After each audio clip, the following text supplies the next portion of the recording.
हरहंत सिद्ध सूरी उपाध्याय साधु सर्व अर्थ के प्रकाशी मांगलिक उपकारी है। तिनको स्वरूप जान रागते भई जो भक्ति काय को नमाए स्तुति को जाती। धन्य धन्य तीन ही ते काज सब आज भये कर जोड़े बारे बारे वंदना हमारी है। मंगल कल्याण सुख ऐसो हम चाहते हैं हो मेरी ऐसी दशा जैसी तुम धारी है। हो मेरी ऐसी दशा जैसी तुम धारी है। उपादान निमित्त के संबंध में अपनी यहाँ चर्चा चल रही थी। बहुत ही सुंदर और मार्मिक प्रकरण है, वस्तु स्वरूप को बताने वाला। कोई भी काम हुआ तो कैसे हुआ, इस काम को किसने किया, ऐसा प्रश्न खड़ा होता है। किसने किया, किसने किए ये लकीटें दीवार पर, किसने फाड़ दिया इसको, किसने किया भाई साहब? तो दो तरह से जवाब होंगे इसके। एक वस्तु स्वरूप की अपेक्षा से, जिसे हम कहते हैं उपादान की तरफ से जवाब, और दूसरा बाहर में उसके अनुकूल जो दिखाई दे रहा था उसकी अपेक्षा से, उसे कहेंगे निमित्त। माने किसी भी काम के कर्ता का कथन दो प्रकार से हो सकता है, एक उपादान की अपेक्षा से और एक निमित्त की अपेक्षा से। जब उपादान की अपेक्षा से कथन किया जाता है तो फिर वह वस्तु जो स्वयं कार्य रूप परिणमित हुई थी वो ही उसकी असली कारण है, उपादान कारण। जो वस्तु स्वयं कार्य रूप बदले, बताओ इस किताब को नए से पुराना किसने किया? यार ये कौन करेगा, ये तो कोई नहीं कर सकता है। इसको नए से पुराना कौन करेगा? किसी ने भी नहीं किया साहब, ये तो खुद ही हो गई, नए से पुरानी खुद ही हो गई। तो नए से पुरानी जिस तरह से ये स्वयं हो गई, तो ये तो उपादान है। जो वस्तु स्वयं नई से पुरानी हुई है उसका कारण क्या है? वो वस्तु स्वयं, ये उपादान कारण है। अच्छा, और निमित्त, निमित्त क्या होगा कि निमित्त बन सकता है गंदे हाथ लगाना, क्या ऐसे गीले हाथ लगा दिए, किसी बच्चे ने इसको लकीटे घसीटा, इस पर कुछ कर दिया तो गंदी हो गई है। कहीं से मौसम का प्रभाव भी हो सकता है, वातावरण का प्रभाव भी हो सकता है, धूल मिट्टी गंदगी में आपने रख दी वो भी हो सकता है। वो सब क्या कहलाएंगे? निमित्त। जहाँ परद्रव्य की बात होगी, जहाँ दूसरे द्रव्य की बात होगी, जहाँ आरोप किसी दूसरी वस्तु के ऊपर आएगा, वो सब कहलाएगा निमित्त। और जब आरोप किसी दूसरी वस्तु पर ना आए, इसका मतलब हम निमित्त नहीं पकड़ पा रहे हैं। कौन निमित्त बना? तो खुद ही काम किसी ने किया, आप दूसरे व्यक्ति को देख रहे हैं, वो वास्तव में निमित्त है। निमित्त कर्ता नहीं होता, असली कर्ता नहीं है। वास्तविक कर्ता तो उपादान ही है। लेकिन काम जब होता है तो कल हमने एक समंत भद्राचार्य की पंक्ति आपके सामने बोली थी, बाह्य तरोपाधि समग्र तेयम कार्येषु ते द्रव्य का स्वभाव है। बाह्य और इतर उपाधि कारण है, एक बहिरंग कारण, एक अंतरंग कारण। बहिरंग कारण दिखाई देता है वो निमित्त कारण है, और अंतरंग कारण, वो असली कारण है, वो क्या है?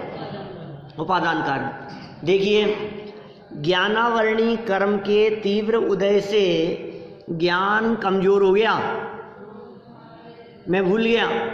बताओ ये कथन उपादान का कथन है या निमित्त का कथन? उपादान का है, निमित्त का। ज्ञानावरणी कर्म, कर्म अलग, कर्म तो पुद्गल है भाई, और ज्ञान वो जीव का है। तो जीव का ज्ञान कर्म से कम हुआ, ये कैसा कथन हुआ? निमित्त। कर्म का उदय और ज्ञान कम। जड़ कर्म घुमाता है मुझको, ये निमित्त कथन कहलाता है। नहीं, मिथ्या माने तो मिथ्या भ्रांति, और ऐसा कथन करे तो निमित्त का कथन है। जड़ कर्म हमें घुमाता है, जड़ कर्म हमें रुलाता है। जड़ कर्म के निमित्त से ये जीव नरक में जाता है। नरक आयु कर्म का उदय आएगा तो ये जीव नरक में जाएगा। किसका कथन है? निमित्त का। अब उपादान की अपेक्षा से कथन करो, ये जीव नरक में क्यों गया? निमित्त उपादान बताओ। नरक आयु कर्म का उदय, इससे नरक में गया, निमित्त का कथन हो गया। उपादान का कथन बताओ। जीव की अपनी क्रियावर्ती शक्ति गमन करने की, उससे वो गमन करके गया, ये उपादान का कथन हो गया। पॉइंट समझ में आ रहा? कठिन तो नहीं लग रही है बात? क्यों साहब? ना जी, कठिन तो नहीं है। जीव जो गमन करते हैं, जीव और पुद्गल जो चलते हैं, वो अपनी क्रियावर्ती शक्ति से चलते हैं। धर्म द्रव्य चलता है क्या? धर्म द्रव्य खुद नहीं चलता, लेकिन कोई जीव चले तो चलने में निमित्त होता है। तो धर्म द्रव्य चलने में क्या है? निमित्त। तो चला कैसे ये जीव? अपनी शक्ति से। 6 द्रव्यों में से 2 द्रव्य ऐसे हैं जिनमें क्रियावर्ती नाम की शक्ति है। क्रियावर्ती शक्ति क्या होता है? एक क्षेत्र, एक जगह, उससे क्षेत्र से क्या हुआ है? क्षेत्रांतर। क्षेत्र और यहाँ कोई चीज़ है, समझ लो आप, ए है, ए यहाँ है, ठीक है। अब यहाँ से यहाँ आई तो इस क्षेत्र से इस क्षेत्र में पहुंची, इसको क्या कहेंगे? इस क्रिया को क्षेत्रांतर। क्षेत्र से क्षेत्रांतर हुई तो इसमें होने की योग्यता है, इसमें गमन करने की सामर्थ्य है, पुद्गलों में गमन करने की सामर्थ्य है, जीवों में गमन करने की सामर्थ्य है। उस सामर्थ्य को कहते हैं क्रियावर्ती शक्ति। एक क्रियावर्ती नाम की शक्ति है, इसलिए वो गमन कर पा रहा है। जिसमें क्रियावर्ती नाम की शक्ति ना हो उनका गमन भी नहीं हो सकता। तो नरक में कैसे गया? कोई जीव नरक में कैसे गया बताओ? नरक में जाने का उपादान कारण क्या है? नरक में जाने का उपादान कारण है उसकी क्रियावर्ती शक्ति जीव की। और नरक जाने का निमित्त कारण क्या है? कर्म का उदय। कौन से कर्म का उदय? नरक आयु कर्म का उदय, नरक गति कर्म का उदय, वो निमित्त कारण है। और क्या क्या निमित्त कारण हो सकते हैं? पाप कर्म के उदय के निमित्त से गया है। हिंसादि में उलझा था। बहु आरंभ परिग्रहत्वम नारकस्य आयुष्य, बहुत आरंभ और बहुत परिग्रह रखता था। एक व्यक्ति जेल गया। क्यों गया? गलत काम किया था। तो गलत काम करने की वजह से गया। ये गलत काम अधिक का किया जाना ये निमित्त है। उपादान क्या है? उस जीव की ग्रह से कारागृह में ग्रह से कारागृह में जो क्षेत्रांतर होने रूप क्रिया हुई वो अपनी क्रियावर्ती शक्ति से हुई। बाल काले से सफेद हो गए, बताओ निमित्त उपादान बताओ, कथन करो दोनों का। बालों का अपनी परिणमन शक्ति से काले से सफेद होना ये उनका उपादान। निमित्त कौन है? धूप में थोड़े ना बाल सफेद किए, क्या मेहनत से किए। हमने बहुत अनुभव है हमारे को। ये एक्सपीरियंस ने बाल सफेद कर दिए। ये एक्सपीरियंस ने जो बाल सफेद कर दिए ये कहलाएगा निमित्त। निमित्त का कथन। अरे साहब ये इतना दिमाग खाते हैं हमारा, सारे बाल सफेद कर दिए। क्या बुढ़ापे से हो गए? निमित्त है। बुढ़ापे से बाल सफेद हो गए, ये निमित्त का कथन हो गया। उपादान क्या है? बाल के उस कण की परिणमन की योग्यता, वो उसका उपादान कारण है। देखो आप बुढ़ापे से बाल सफेद होते क्या तो पूरे ही सफेद होने लगते। आपके बीच बीच में काले भी दिख रहे हैं बहुत सारे बाल।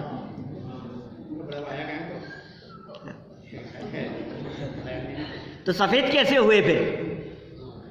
काले ही रहते। फिर काले ही रहते। लेकिन देखो एक बाल है, अब वो बाल जो काले से सफेद हुआ है वो एक बाल तो हुआ और उसके बगल वाला दूसरा नहीं हुआ, और एक ही बाल आधा हुआ है और आधा नहीं हुआ।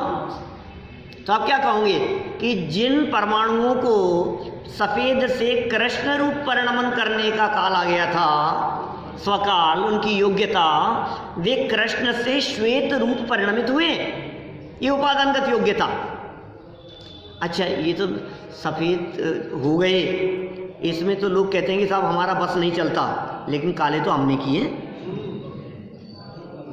क्या सफेद तो हो गए और काले तो सफेद तो हम नहीं कर सकते, काले तो कहो तो अभी कर लें कि सुनो भाई हमारे काले करने से काले हुए, क्या ऐसा माने तो मिथ्यात्व है, और हमारा काला करने की परिणाम, ये प्रवृत्ति, ये सब निमित्त है, ऐसा माने तो कोई ऐतराज नहीं है। सफेद थे बाल सफेद थे और उन पे पॉलिश कर ली तो क्या हुआ? काले हो गए वो। तो काले होने में पुरुष प्रयत्न, ये सब निमित्त हैं। और सुनो, उपादान की उन बालों की योग्यताएं, आपने पूरे बाल काले कर लिए, लेकिन फिर भी कोई एक आध बाल ऐसा था जो रह गया। हम आपसे पूछते हैं वो क्यों रह गया?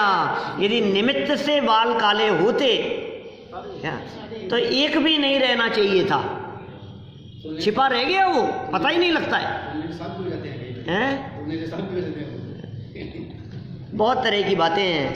चलिए, निमित्त भी सेम है, उपादान भी सेम है, लेकिन उपादान नहीं, निमित्त और उपादान दोनों सेम नहीं हो सकते। निमित्त हमेशा परद्रव्य होगा। नहीं, निमित्त परद्रव्य है, लेकिन सेम जैसे वैसे ही है ना। मतलब जैसे कल बच्चा गिरा था तो ठीक है, वो बच्चा भी गिरा और ठीक है, मैं भी वहां पर मौजूद था, लेकिन मेरा हर समय पर अलग अलग प्रतिक्रिया हो सकती है। हाँ, वही तो कल हमने बतलाई थी ना, उपादान अलग अलग प्रतिक्रिया को हमने बतलाया था। वो प्रतिक्रिया कब कैसी होगी ये उपादान की योग्यता पर निर्भर करता है। अलग अलग समय पर अलग अलग, अलग अलग समय पर अलग अलग, और एक ही समय पर अलग अलग लोगों की अलग अलग। देखो, बरसात की एक बूंद गिरी पानी की, वही बूंद अब उसमें कैसे उपादान की योग्यता है परिणमित होने की। वो बूंद यदि गर्म तवे पर गिरी, उस बूंद की योग्यता, वो बूंद यदि किसी नींबू के पेड़ में गिरी तो खटास रूप परिणमित होगी। वही बूंद यदि आम के पेड़ में गिरेगी तो आम के रस रूप परिणमित होगी। वही बूंद यदि करेले में जाएगी तो कड़वा रूप परिणमित होगी। वही बूंद यदि फूल पे गिरेगी तो सुगंधादि रूप परिणमित होगी। और वही बूंद यदि स्वाति नक्षत्र के काल में सीप में गिरेगी तो मोती रूप परिणमित होगी। क्या वही मोती बन जाएगी? वो बूंद पानी की, वो बूंद उस काल में है, उस नक्षत्र के काल में यदि पानी की बूंद, वही आसमान से गिर रही है पानी की बूंद। क्या, लेकिन क्या होगा? कौन जाने किसका फ्यूचर क्या होगा, किसको क्या मिलने वाली है, किसकी लाइफ कैसी बनने वाली है, किसी को कुछ नहीं मालूम। तो कैसा होने वाला है, एक एक बूंद नक्की है। इस जगह जाएगी तो ऐसा होगा, इस जगह। अब ये क्या हुआ? बूंद तो बूंद थी, परिणमन की अपनी योग्यता थी, तो इफेक्ट क्यों पड़ा? निमित्त अलग अलग थे। संगति का असर जो हम कहते हैं ना, ये संगति का असर क्या चीज है? निमित्तों के ऊपर आरोप करना। अरे यार, गलत संगति की वजह से देखो आप इसका फल भुगतना पड़ रहा है, इसको इस संगति की वजह से ऐसा भुगतना पड़ रहा है। हम तो पहले ही कहते थे सावधान रहना। तो हम क्या करें? क्योंकि हमारी उपादान में तो चल नहीं रही है, तो कथन निमित्त की अपेक्षा से करते हैं। उपादान में तो चलेगी भी क्या? उपादान में किसी की नहीं चलती है। हम कहते हैं इसकी वजह से हो गया, इसकी वजह से हो गया, हम निमित्तों को दोषारोपण करते हैं। लेकिन भाई सुनो, गलत संगति में रह करके भी गांधी जी नहीं बिगड़े तो नहीं बिगड़े। क्यों नहीं बिगड़े? उपादान की योग्यता थी। लेकिन ये ऐसी उपादान की योग्यता को जानकर कोई व्यक्ति ये समझे कि देखो हमारे में बिगड़ने की योग्यता नहीं है, हम तो गलत संगति में उठते बैठते हैं, धोखे में मत रहना। क्या हो सकता है काजल की कोठरी में है कितनों ही प्रवीण जाए, एक दाग लागे पर लागे ही लागे है। क्या काजल की कोठरी में जाने वाले व्यक्ति के भले ही काली माँ का एक दाग लगे, लेकिन लगता ही है, लगेगा ही वो, कितना भी प्रवीण कुशल व्यक्ति क्यों नहीं जाए, लग जाएगा। सावधान रहो। चलो बहुत बातें हो गई निमित्त उपादान के संदर्भ में। आज फिर मैंने थोड़ा बहुत प्रकरण छेड़ दिया। हमने उपादान 3 तरह के कहे थे कल। उपादान 3 तरह के होते, एक त्रिकाली उपादान। त्रिकाली उपादान क्या है? जैसे समझो आप पत्थर में त्रिकाल जलने की योग्यता नहीं है, स्वभाव उसका। कुछ ऐसी चीजें होती है ना जो फायर प्रूफ होती है, समझो आप अबरक आदि ऐसी जो चीजें हैं फायर प्रूफ होती है, वो जिसको पहन करके बर्निंग ट्रेन में वो लगी हुई आग में भी लोग चले जाते हैं। कैसे चले जाते हैं? फायर प्रूफ है वो। इसका मतलब उन पदार्थों में जलने की त्रिकाल योग्यता नहीं है। कुछ वस्तुओं में त्रिकाल जलने की योग्यता तो त्रिकाल है। तो जिसमें त्रिकाल योग्यता होती है वो त्रिकाली उपादान है। वो वस्तु, वो मूल वस्तु, वो द्रव्य या वो गुण, वो त्रिकाली उपादान कारण कहलाता है। लेकिन त्रिकाली उपादान से काम नहीं हो रहा है। त्रिकाली उपादान तो सिर्फ ये इंडिकेट कर रहा है कि इस वस्तु में काम हो सकता है, काम इसी वस्तु में होगा। देखो हमारे में समझने की त्रिकाल योग्यता है, लेकिन माइक में समझने की त्रिकाल योग्यता नहीं है। इसमें उपादानगत योग्यता नहीं, कितना भी समझाओ। सुनो, कितने वर्षों में कितने विद्वानों को सुना इसने इस माइक ने, है? आप लोगों से ज्यादा सुना है इस माइक ने। ये जो पिलर्स खड़े हैं, इन पिलर्स ने कितने विद्वानों की पिछले 300 सालों में कभी छुट्टी नहीं की इन्होंने, इन पिलर्स ने। और ये रोजाना सुनते रहे तो कितने बहुत ज्ञानी हो गए होंगे। नहीं है, योग्यता ही नहीं है, ज्ञान ही नहीं है। ज्ञान होगा तो समझने की योग्यता होगी, ज्ञान नहीं है। ज्ञानी को ही समझाया जा सकता है, जिसमें समझने की योग्यता है उसे ही समझाया जा सकता है। जिसमें समझने की योग्यता और पात्रता नहीं है उसे समझाया भी नहीं जा सकता। जैसे आम का बीज, आम के पेड़ की, आम की जो गुठली है, बीज क्या होता है? गुठली होती है, तो गुठली से उगता है आम। तो उसमें क्या योग्यता है? आम का पेड़ होने की योग्यता है, लेकिन उसमें बबूल का पेड़ होने की त्रिकाल योग्यता नहीं है। आम की गुठली में से बबूल का पेड़ निकलेगा? तो उसका त्रिकाली उपादान तो है। अब वो उपादान में काम कब होगा? बोले काम तब होगा जब क्षणिक उपादान होगा। दूसरे उपादान को क्या कहा? क्षणिक उपादान कह करके पुकारा। क्षणिक उपादान भी 2 तरह के, पूर्व जाएगी तब उत्तर आएगी। हाँ, पूर्व की जाएगी तो नवीन पर्याय आएगी। तो पूर्व पर्याय को कारण कहना। अनंतर, क्या शब्द था? अनंतर पूर्व क्षणवर्ती पर्याय। अनंतर, अनंत, गैप नहीं क्या? देखो कौन सी क्लास में आ गए बेटा? 11th में। 11th में है, अब 12th में आएगा। तो 12th में आने का कारण 11th को कहें कि 10th को कहें?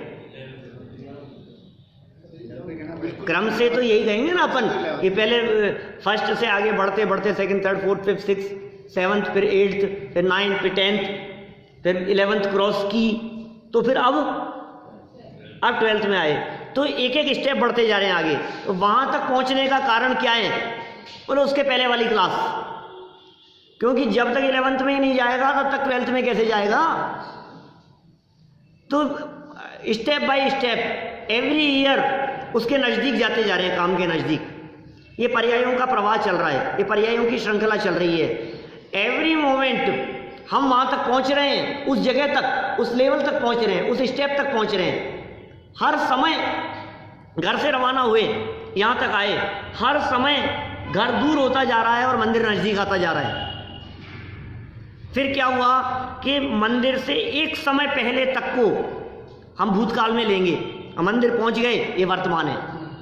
तो ये जो भूत जो चल रहा था, ये सब कारण है इसमें, एकदम नहीं होता है। अनंतर पूर्व क्षणवर्ती पर्यायों की श्रृंखला चलती है, चलती है, चलती है, चलती है, चलती है, चलती है, चलती है, फिर वो श्रृंखला जिस क्षण आकर के पूरी हो जाती है तब काम हो जाता है। समझ में आ रही है बात? तो पिछले क्षणवर्ती पर्याय वो क्षणिक उपादान कारण, और असली उपादान कारण क्या है?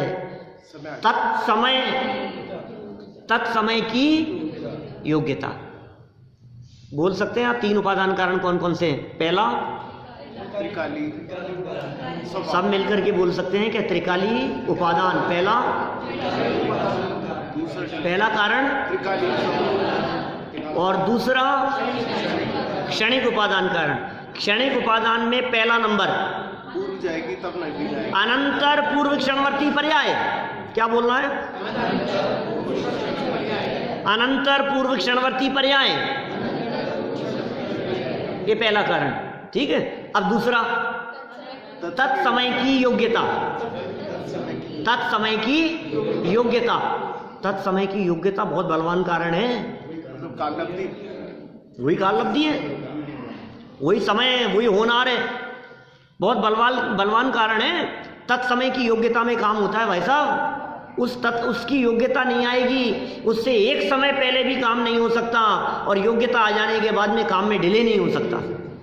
बच्चे की शादी जब होगी तभी होगी, जब होगी तब होगी, तत्समय की योग्यता से होगी।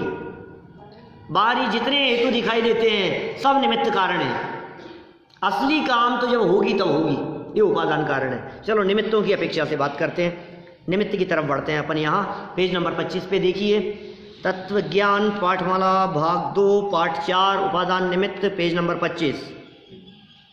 शंकाकार की शंका है। निमित्त भी 2 प्रकार के होते हैं, उदासीन और प्रेरक। शंकाकार को पता है क्या? ये तो इसका मतलब अपने को पता होना ही चाहिए था। जिस तरह से उपादान 2 तरह के होते हैं, उसी तरह से निमित्त भी 2 प्रकार के होते हैं, एक उदासीन निमित्त, एक प्रेरक निमित्त। मोटा मोटा स्थूल दृष्टि से समझने की चेष्टा करेंगे। उदासीन निमित्त क्या होते हैं और प्रेरक निमित्त क्या होते हैं? मतलब सत्ता में थे लेकिन अभी काम में आने का नहीं था इनका। देखो तो सही, अभी बता रहे हैं उदासीन और प्रेरक क्या है। हाँ, निमित्तों का वर्गीकरण भी उदासीन और प्रेरक इन 2 रूपों में किया जाता है। निमित्तों का कथन क्या? कौन से 2? उदासीन और प्रेरक, याद है। चलो, यद्यपि धर्म द्रव्य, अधर्म द्रव्य, आकाश और काल द्रव्य इच्छा शक्ति से रहित हैं। धर्म द्रव्य में इच्छा है क्या? अधर्म द्रव्य में? काल को इच्छा है क्या? और आकाश को? कोई भी चेतन नहीं। ये 4 द्रव्य इच्छा शक्ति से रहित और निष्क्रिय होने से उदासीन निमित्त कहे जाते हैं। इन 4 निमित्तों को हम क्या कहेंगे? स्थूल दृष्टि से कथन कर रहे हैं भाई। धर्म द्रव्य, अधर्म द्रव्य, आकाश द्रव्य और काल द्रव्य, इन 4 द्रव्यों को स्थूल दृष्टि से देखने पर, क्योंकि इनमें इच्छा भी नहीं है, प्रेरक भी नहीं है, प्रेरित भी नहीं करते हैं, निष्क्रिय भी रहते हैं, और निमित्त तो बनते हैं, उदासीन निमित्त। तथा जीव द्रव्य इच्छावान और क्रियावान होने से, एवं पुद्गल द्रव्य सिर्फ क्रियावान। जीव में इच्छा भी है और क्रिया भी है, और पुद्गलों में इच्छा नहीं है क्या? पुद्गल में इच्छा नहीं है, चेतन नहीं, चेतन नहीं, चेतनता नहीं। जहाँ चेतनता होगी वहाँ इच्छा होगी। पुद्गल द्रव्य क्रियावान होने से प्रेरक निमित्त कहे जाते हैं। समझ में आ गई क्या बात? 2 तरह के निमित्त हो गए, एक उदासीन निमित्त और एक प्रेरक निमित्त। जैसे समझिए धर्म द्रव्य आदि को तो उदासीन निमित्त कह दिया, गमन करने में जो निमित्त थे। आप घर से यहाँ तक आए, घर से यहाँ तक आए, तो घर से यहाँ तक आने में धर्म द्रव्य निमित्त था, गमन करके आए, तो कौन सा था निमित्त? उदासीन है, वो तो उदासीन निमित्त था। अब क्या हुआ? कि वो बड़े पापा ने प्रेरित किया, यार चले यार आज तो छुट्टी है, तो ये क्या हो गए? प्रेरक। प्रेरक हुए, प्रेरक निमित्त हो गए। प्रेरक निमित्त कौन कौन? जिन जिन की प्रेरणा मिले। बहुत स्थूल कथन कर रहा हूं भाई, बारीकी में मत जाना, बहुत मोटा मोटा।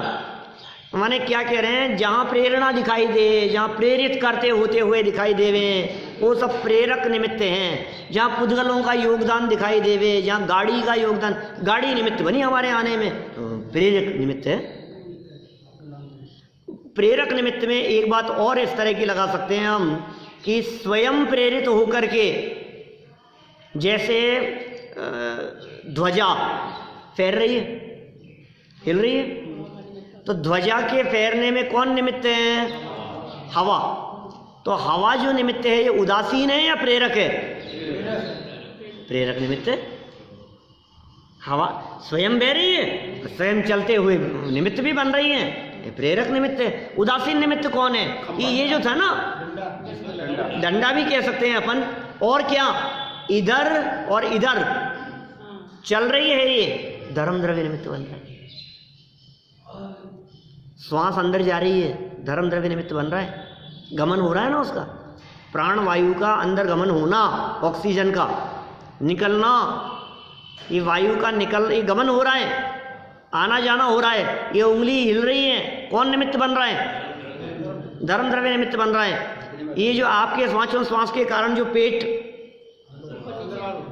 है, कौन निमित्त बन रहा है उसमें? धर्म द्रव्य निमित्त बन रहा है।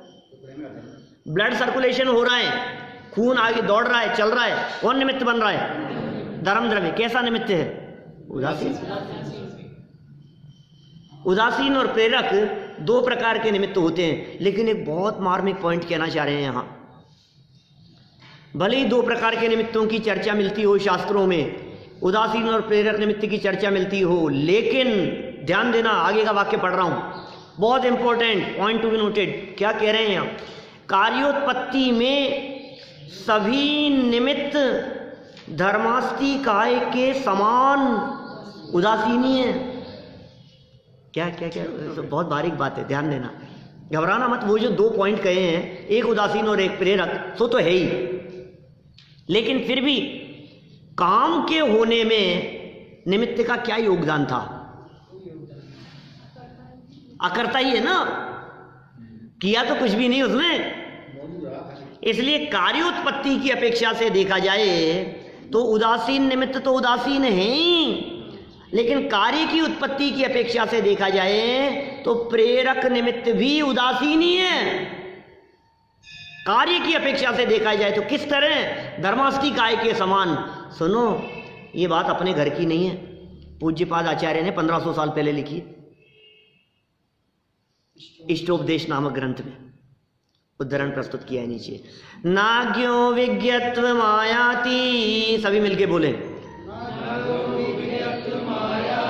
रिपीट करना बहुत सुंदर, और याद करना पंक्तियां बहुत महत्वपूर्ण है। नाग्यो विज्ञत्व मायाति, आवाज ही नहीं आ रही है, नाश्ता नहीं करके आए आप लोग? नहीं करके आए भाई, जाके करेंगे, कोई बात नहीं है, तो भी आवाज तो आनी चाहिए।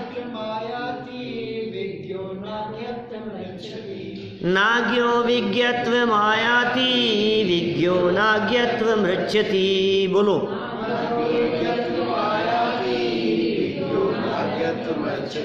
निमित्त मात्रम अन्यस्तु गतिर्धर्मास्ति कायवत्,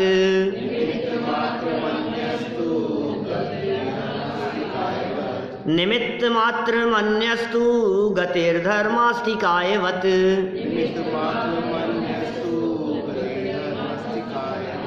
नाग्यो विज्ञत्व मायाति विज्ञो नाज्ञत्व मृच्छति,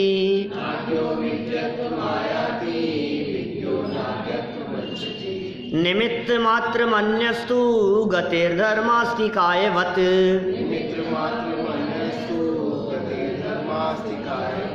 किसको याद हुआ?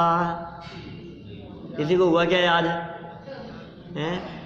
नाग्यो विज्ञत्व मायाति विज्ञो नाज्ञत्व मृच्छति, निमित्त मात्रम अन्यस्तु गतिर्धर्मास्तिकाय वत्। साफ साफ जो बात कही थी ना अभी, उसी बात को उदाहरण स्वरूप यहाँ मूल श्लोक में इष्टोपदेश नामक ग्रंथ श्लोक नंबर 35, मैंने इस श्लोक के ऊपर कई बार प्रवचन किए हैं, मतलब कई दिन प्रवचन किए हैं। इष्टोपदेश जब हमने चलाया कॉन्फ्रेंस पर, यहाँ भी चलाया था, यहाँ भी नहीं, इष्टोपदेश यहाँ बहुत सालों पुरानी बात है। मैं पंडित साहब प्रवचन करते थे उस समय, उस जमाने की बात है थे। देखो क्या कह रहे हैं, ना अज्ञो, अज्ञ मानी होता है अज्ञानी, अज्ञानी अज्ञ, ना अज्ञो, अज्ञ को नहीं विज्ञत्वम आयाति, विज्ञ नहीं किया जा सकता, अज्ञानी को ज्ञानी नहीं बनाया जा सकता। विज्ञ, विज्ञ मतलब होता है ज्ञानी और अज्ञ मतलब होता है अज्ञानी। तो अज्ञ ना अज्ञो, नाज्ञो, अज्ञ को विज्ञ नहीं कर सकते। क्या बात कर रहे हो, हमारे पास में भेजो, 15 दिन के अंदर मैंने उसको नहीं पढ़ा लिखा करके होशियार कर दिया। तो ये सुन भैया, उसमें बुद्धि खुद की चाहिए। तुम तो अभिमान कर रहे हो कि मैं 15 दिन में समझा दूंगा।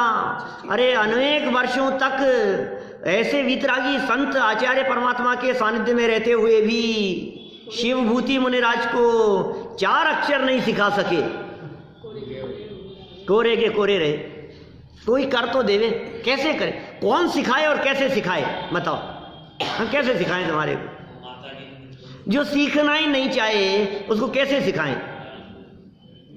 ऐसी व्याख्याएं की है, इन श्लोकों की व्याख्याएं देखो तो कहा कोई बड़े से बड़ा विद्वान भी इसको ज्ञानी नहीं बना सकता।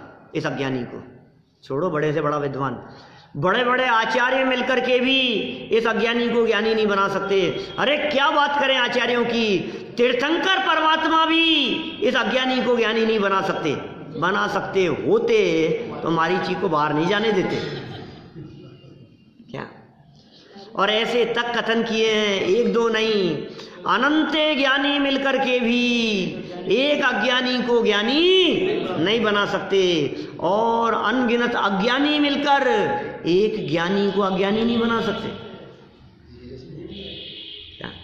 सब मिलकर के मेरे ज्ञान को छीन लो, देखे बना दो, मुझे अज्ञानी बना दो, सब मिलकर के सारे लोगों ने सब ऐसा घेर लिया, आज तो हम इसको अज्ञानी बना के रहेंगे। कैसे बनाओगे? एक इंजेक्शन लगा दे। ये क्या कह रहे हैं, देखो कितने सुंदर बात कही है, न अज्ञो विज्ञत्वम, और विज्ञो न अज्ञम रक्षति, विज्ञ को अज्ञ नहीं और अज्ञ को विज्ञ नहीं। तो क्या बात कर रहे हो साहब, कितनों को पढ़ा के निकाल दिया हमने। आप तो हो क्या पता है, आप तो बहुत अभी अभी नए नए आए हो, आपसे पहले, और यदि मैं कहूं तो बेटा तुम्हारे पिताजी को भी पढ़ाया था। मेरे से आज तक इतने सालों में कितने लोग पढ़ पढ़ करके निकल गए, कितने अज्ञानियों को हमने ज्ञानी बना दिया, कितने ना समझ लोगों को हमने विद्वान बना दिया। कि सुनो भाई, निमित्त मात्र हो तुम तो। ये लोग जो ड्रग्स के शिकार हो जाते हैं वो निमित्त मात्र है, निमित्त मात्र अन्यस्तु, अन्य तो निमित्त मात्र है, सब निमित्त मात्र हैं। उसकी योग्यता न हो, देखो जहर खा करके भी मरने की योग्यता न हो तो बच जाए, तो निमित्त मात्र है। बचना हो तो बच जाए, मरना हो तो मर जाए। निमित्त अन्य जितने भी दिखाई दे रहे हैं सब निमित्त मात्र हैं। हमने पढ़ाया, हमने सिखाया, हमने दुकान चलाई, हमने ये किया, हमने वो किया, हमने घर गृहस्थी चलाई, हमने इसको इतना होशियार बना दिया, हमने इसको याद करा दिया। हम ये जो हमने जो चल रहा है ना, एक बार ये वाक्य पढ़ लो, निमित्त मात्रम अन्यस्तु गतिर्धर्मास्तिकाय। भैया तुम तो निमित्त मात्र हो। क्या कल परसों हमने एक बात कही थी अध्यापक और शिष्य के संदर्भ में, इसी तरह की बात को लेकर के। शिष्य यदि कदाचित इस तरह की बात कह देवे तो तुम क्या पढ़ाओगे, निमित्त हो तुम तो, योग्यता तो मेरी थी।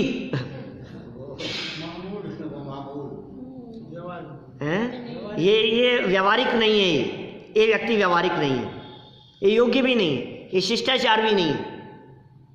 तो क्या होना चाहिए? होना ये चाहिए कि वो शिष्य तो ये कहे कि गुरुजी आपका ही उपकार है। सर आपने पढ़ाया, सर आपकी मेहनत रंग ले आई, क्या देखो मेरा रिजल्ट, सर ये मेरी द्वारा जो किया गया काम है, ये काम आपको समर्पित है। अरे अनेक लेखकों को आपने देखा होगा, वे अपने गुरु का उपकार मानते हुए अपनी उस रचना को, अपनी उस कृति को उनके चरणों में समर्पित करते हैं। पहला ही पेज कितनी किताबों में हमारी ये रचना उनको समर्पित है। क्यों? उनसे ही सीखा था हमने सब कुछ, इसलिए हमारा ये सब कुछ उनको समर्पित है। और जब गुरु के पास में जाते हैं तो वो क्या कहते हैं? ये कहें हाँ मैं नहीं पढ़ाया था। अरे मैं नहीं पढ़ा था तो तुम रह जाते ढोर। नहीं भाई साहब, क्या वो भी अभिमानी हो गया। क्या कहना चाहिए? गुरु की अपेक्षा से क्या वचन होना चाहिए और शिष्य की अपेक्षा से क्या वचन होना चाहिए? वो क्या कहना चाहिए गुरु को? बेटा हमने तो बहुतों को पढ़ाया था, योग्यता तुम्हारी थी, जो तुमने सीखा। हम तो कैसे थे? गतेर धर्मास्तिकाय वत, गति में जिस तरह से धर्मास्तिकाय निमित्त होता है वत उस तरह से। अब क्या है वो धर्मास्तिकाय? कुछ भी तो नहीं है बस कैसा निमित्त है? उदासीन है। तो हमने क्या था? हमने तो पढ़ाया था, तुमने अपनी योग्यता से सीखा, समझा, पढ़ा, तैयारी की है, डेवलप किया, मेहनत की, सब कुछ तुम्हारा ही है। हम तो कैसे थे? उदासीन थे। हमारा काम तो यहाँ पौन घंटे बैठ करके इस माइक को सुनाना था। क्या तुमने सुन लिया, सीख लिया, होशियार हो गए, अच्छी बात। समझ में आई क्या बात? क्या कह रहे हैं? श्लोक वापस एक बार बोलते हैं फिर आगे बढ़ेंगे। नाज्ञो विज्ञत्व मायाति विज्ञो नाज्ञत्व मृच्छति। बोलो।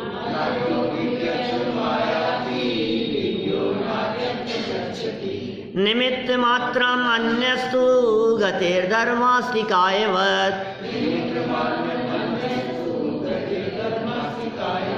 निमित्त मात्रम अन्यस्तु गतिर्धर्मास्तिकायवत्। बस समझ लो आप, जब जब हमारे को अभिमान होने लगे, जब जब हमारे को ऐसा लगने लगे मैंने किया था, ऐसा किया था साहब मैंने, आपको पता है क्या मैंने कितने बड़े बड़े काम किए हैं, तो ये लाइन याद करना। निमित्त मात्रम, हम तो अन्य हैं उस काम के लिए, हम तो निमित्त मात्र हैं। और निमित्त भी कैसे? अरे साहब भले ही निमित्त हो, आखिर मेरी प्रेरणा थी, मैंने काम किया, भले ही निमित्त कह दो कोई बात नहीं, आखिर निमित्त भी तो हम बने ना। कि सुनो उदासीन जैसे गतेर धर्मास्तिकायवत्, जिस तरह से धर्म द्रव्य को अभिमान नहीं होता, इस तरह से तुम्हें भी अभिमान करने की जरूरत नहीं है। गतेर धर्मास्तिकायवत्, धर्मास्तिकाय के समान ही हम भी निमित्त बनते। देखो अर्थ पढ़ता हूं इसका, नीचे पढ़ना सुनना। देखो, आज्ञ को उपदेश आदि निमित्तों द्वारा विज्ञ नहीं किया जा सकता।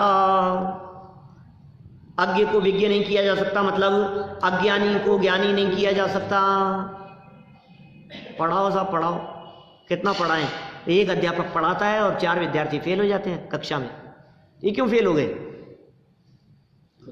साहब? इतना घटिया पढ़ाया उन्होंने, हमारे को तो कुछ समझ में नहीं आया, सब बात ऊपर से निकल गई, पढ़ाना नहीं आता उनको।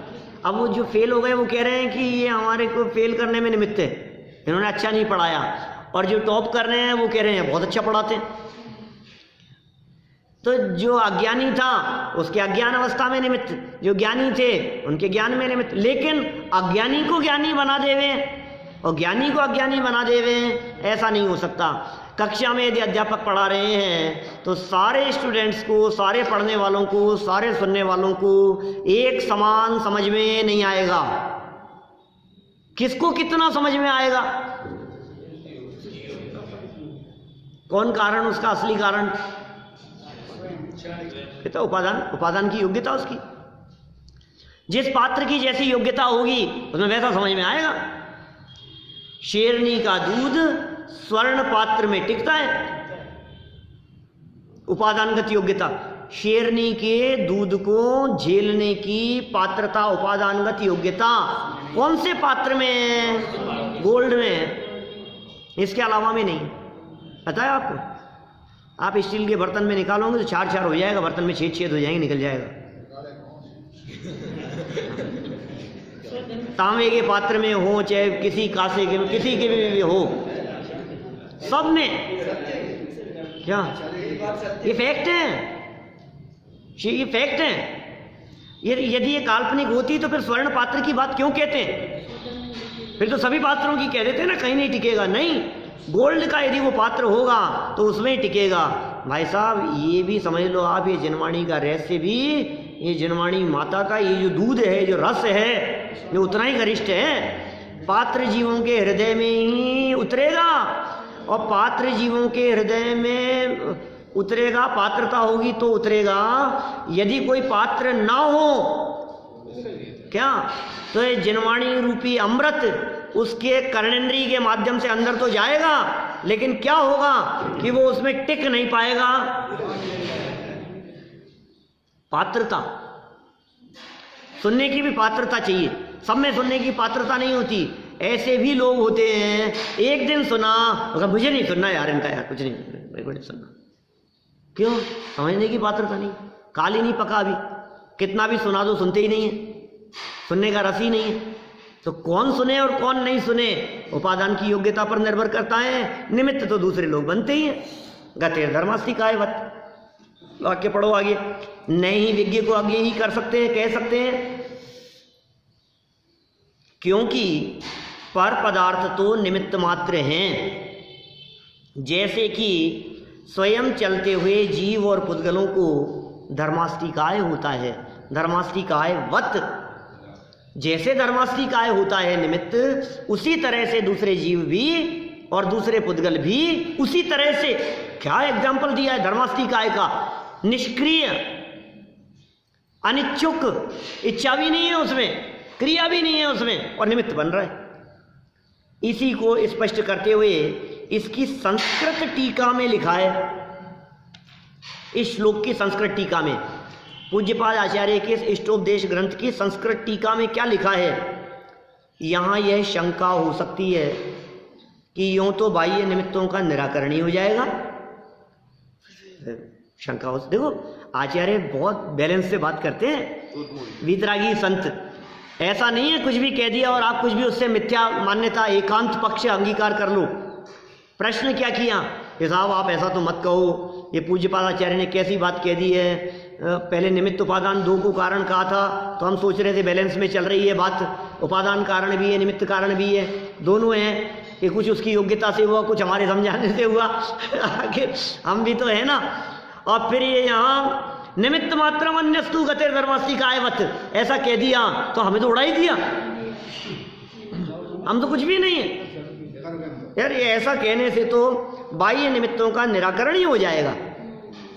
इसका उत्तर दिया है संस्कृत टीका में आचार्य देव ने। अन्य जो गुरु आदि तथा शत्रु आदि हैं, वे प्रकृत कार्य के उत्पादन में तथा विध्वंसन में सिर्फ निमित्त मात्र हैं। जवाब क्या दिए टीका में? समझो आप गुरु आदि की बात कही तो कार्य के होने में, शत्रु की बात कही तो कार्य को नष्ट करने में, बिगाड़ने में, ठीक है ना। उत्पादन माने उत्पन्न होने में, कार्य के होने में, और विध्वंस होने में सिर्फ निमित्त मात्र हैं। इसका मतलब निमित्त का निषेध नहीं है, निमित्त तो है लेकिन सिर्फ निमित्त थे, निमित्त से आगे कुछ नहीं, निमित्त से बढ़कर कुछ नहीं।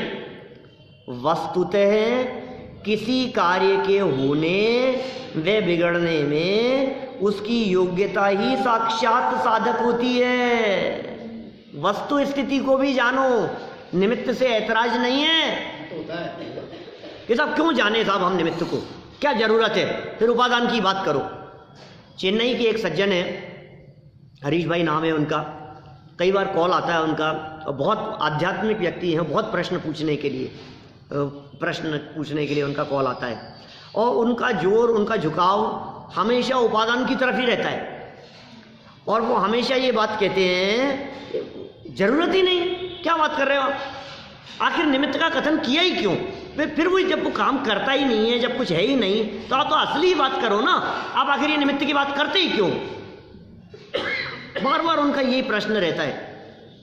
जब फोन आता है उनका, हमेशा मैक्सिमम इधर उधर से चर्चाएं बहुत सारी करेंगे, फिर ये सारी बात बताएंगे, फिर कहेंगे पंडित जी एक बात बताओ, काम उपादान से होता है कि निमित्त से होता है? सब काम तो उपादान से ही होता है। तो फिर ये निमित्त को बात करो मत ना, ये कंफ्यूजन क्रिएट करता है ये निमित्त का कथन बार बार में। ये जरूरत क्या है उसकी, ये समझ में नहीं आती है। निमित्त की चर्चा करने से लाभ क्या था? मैं उनको समझाता हूँ, भाई साहब यदि अकेला उपादान ही मानो और निमित्त का निषेध करो तो एकांतवादी हो जाओगे। कार्य के होने में पांचों समवाय हैं, निमित्त भी है, 100% है, निमित्त की उपस्थिति भी है। काम नहीं किया निमित्त ने, निमित्त कहते ही उसे हैं जो काम नहीं करे। आप उनका निषेध कैसे कर सकते हो? नहीं साहब हम तो नहीं माने। नहीं भाई साहब, योग्य निमित्त बताना भी पड़ेगा। घड़ा किसने बनाया? कोई व्यक्ति ये न समझ ले कि टेलर ने घड़ा बना दिया, वही बनाएगा। अच्छा बाल कैसे कटते हैं? सीजर से, कैंची से। अच्छा कैंची से कटते हैं, तो जो व्यक्ति कैंची चलाता हो उसके पास बाल कटाएंगे ना। किसी व्यक्ति ने ऐसा समझ लिया तो क्या करना है बोलो?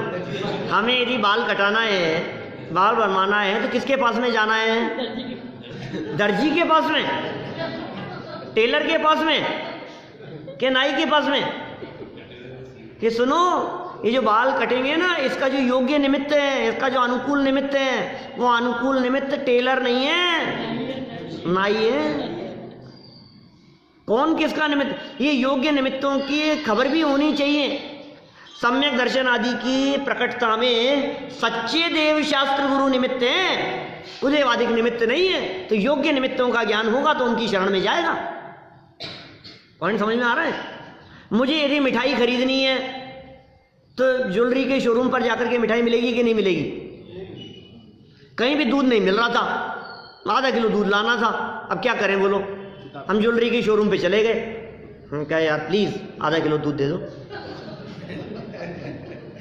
वैसा हमारे यहाँ नहीं मिलता। तो क्या बात कर रहे हो यार? करोड़ों का सामान बेचते हो आप, लाखों करोड़ों का बेचते हो, 15, 50, 25 रुपए का सामान नहीं दे सकते इतना सा? प्लीज रिक्वेस्ट कर रहा हूं। आप तो इतने बड़े बड़े लोगों को, बड़ी बड़ी गाड़ियों में आने वालों को संतुष्ट करते हो, आपके यहाँ से सामान लेके जाते हैं। मैं पैदल आया हूं तो मुझे नहीं दोगे? भाई साहब हमारे यहाँ नहीं मिलता। तो आपको पता होना चाहिए ना।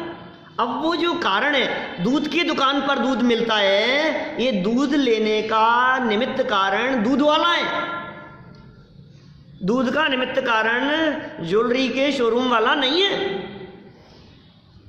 पॉइंट समझ में आ रहा है क्या क्या कह रहे हैं? इसलिए निमित्त का कथन जरूरी है।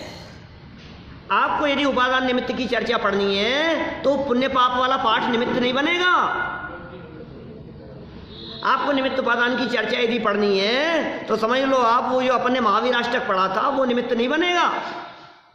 निमित्त उपादान की चर्चा ही इस चर्चा को समझने में निमित्त बनेगी।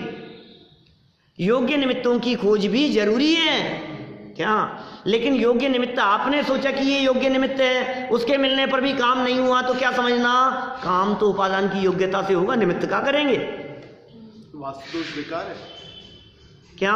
वास्तुशास्त्र बेकार है। ये चर्चा करेंगे, समय तो हो गया है आज, कल अपन चर्चा करेंगे। 2-3 मिनट ज़्यादा हो गए हैं, ये चर्चा अभी चलने वाली है। हम वास्तु की चर्चा भी करेंगे, अन्य निमित्तों की चर्चा भी करेंगे, उपादान की चर्चा भी करेंगे। कल याद दिलाना है ना। चलो महावीर भगवान की